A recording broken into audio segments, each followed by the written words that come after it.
Takeaways from my lunch with the Atlanta Fed analyst last week. Now, this is before all the Greenland stuff in Iran and all the mortgage-backed securities purchases. This is just strictly off what happened 10 days ago.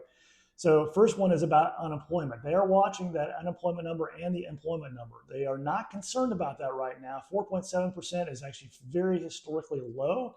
They are watching about the job openings versus applicants ratio, as well as factoring in an aging population, as well as the impact of AI. So that is on the radar. The bigger issue is liquidity. Now, they did inject $50 billion into the repo market December 30th, 31st, January 2nd.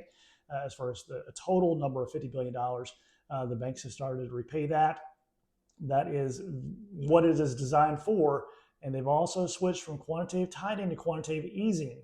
Now, what does that do for the inflation number? Well, right now we're seeing it 2.7 up to 3%, which leads into the third thing, which was like, I don't think we're going to get rate cuts this year. I was calling for a rate cut in April. Others, they're very optimistic. We're calling for multiple rate cuts.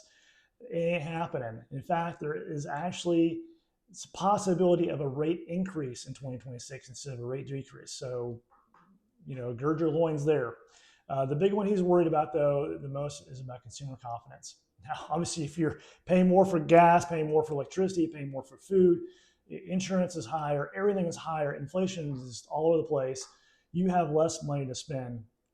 And 2/3 of the population is in that predicament where they're living, hand to mouth, paycheck to paycheck.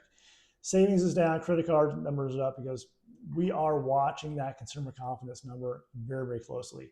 It's the lowest it's been in quite a while, trending down, but we're not in panic mode yet. Obviously, they're trying to keep the sentiment up through their news and sharing of information like it's not as bad as you think, but it's like, man, ask 2/3 of the population. That was my feedback there. The other one I was asking about, I was like, what are you worried about?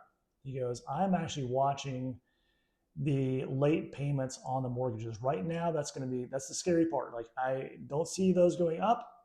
Those are historically very low, but if they start trending where the mortgage payments are going up, then we're going to have some decisions to make. But they weren't concerned about the credit card balance increases or the late payments on loans for the cars. What they're only worried about was the mortgage rates. So how does that affect your access to capital? Lenders are still lending, and they want to help great borrowers. So, man, if you got a great deal and you're a great sponsor, then you have access to as much capital as you want.